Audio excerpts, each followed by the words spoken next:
আসসালামু আলাইকুম, আমি রাহাত বলছি। বন্ধুরা সকলে নিশ্চয়ই ভালো আছেন।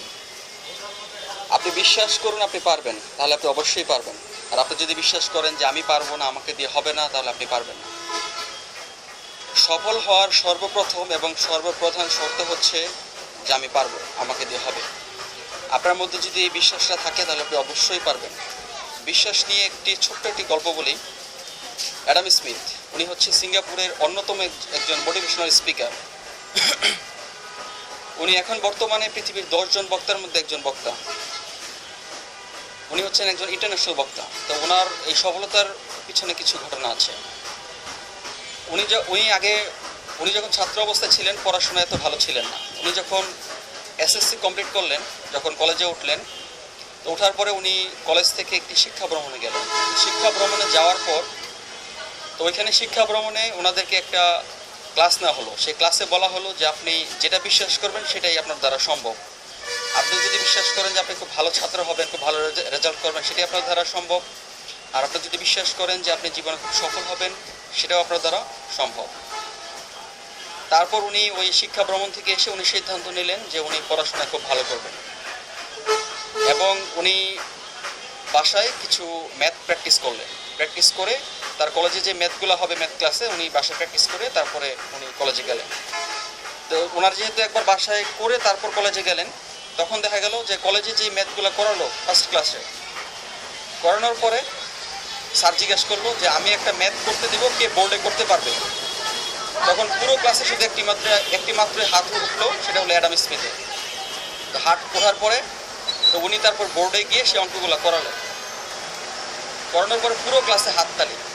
সবাই তাকে বলতেছে জিনিয়াস বলার কারণে তার মধ্যে একটা ভালো লাগার সৃষ্টি হলো। তারপর থেকে উনি চিন্তা করলেন যে আমি প্রতি ক্লাসেই আমি বোর্ডে গিয়ে ম্যাথগুলো আমি করব। তারপর থেকে এই তার শুরু হলো বিশ্বাসের খেলা। সে প্রতিনিয়ত বাসায় ভালো করে ম্যাথ করে, এবং যে কেউ যখন ম্যাথ পারে না তার কাছে চলে আসলে সে ম্যাথ করে দেয়। এভাবে তার বিশ্বাস করার পর সে কাজ করার ফলে তার কনফিডেন্স আরও বেড়ে গেলো। এভাবে তার আর কখনো পিছনে ফিরে তাকাতে হয়নি। এভাবেই সে আস্তে আস্তে সফলতায় কোনোদিন পিছনে ফিরে তাকাতে হলো না। এভাবে সে আজকে বক্তা, এবং সে 26 বছর বয়সে পৃথিবীর 10 জন বক্তার মধ্যে একজন বক্তা হয়ে গেলেন। এভাবে আপনিও মনে মনে আপনাকে বিশ্বাস করতে হবে যে আমি যে কাজটা করতেছি এই কাজটা আমি পারবো, এটা আমার দ্বারা হবে। প্রয়োজন হলে সময় আরও বেশি দিব, প্রয়োজন হলে আমি আমার অপ্রয়োজনীয় কাজগুলো বাদ দিব, অন্য জায়গার সময়টা এই জায়গায় লাগাবো, এবং আমি আমার কাজের কোয়ালিটি আরও বাড়াবো। এভাবে আপনাকে মনে মনে বিশ্বাস করতে হবে যে আমার দ্বারা হবেই, যেভাবেই হোক আমার দ্বারা হবেই। কোনো না কোনো ওয়ে আছে, কোনো না কোনো সূত্র আছে। আমাদের দেখা যায় যে কোনো একটা অঙ্ক আমরা পারতেছি না, আমরা দেখা যায় যে আমরা সূত্রটা মিলাতে পারি। সূত্র যদি সঠিকভাবে মিলাতে পারি, সঠিকভাবে সূত্রটা দিতে পারি, অঙ্কটা করতে পারি, তাহলে আমাদের অঙ্কটা কিন্তু হয়ে যায়। আপনি যে কাজে ফেলিওর হচ্ছেন সেখানে কোনো না কোনো সূত্র আপনি মিলাতে পারছেন না, সঠিক সূত্রটা আপনি লাগাতে পারতেছেন না। ওই সঠিক সূত্রটা আপনি লাগালে আপনার ওই কাজে সফলতাটা আসবে। আনুমানিক 1950 সালের দিয়ে একটি ঘটনা বলি। জেলখানার এবং বিভিন্ন বড় বড় সরকারি প্রতিষ্ঠানের অনেকগুলো কর্মকর্তা একটা দেশের এক জায়গায় জড়িত হলেন। তারা একটা মিটিং করলেন যে আমরা যে জেল ব্যবস্থা চালাচ্ছি, এই জেল ব্যবস্থা বন্ধ করার কোনো ওয়ে নেই, বন্ধ করা যায় না জেল ব্যবস্থা।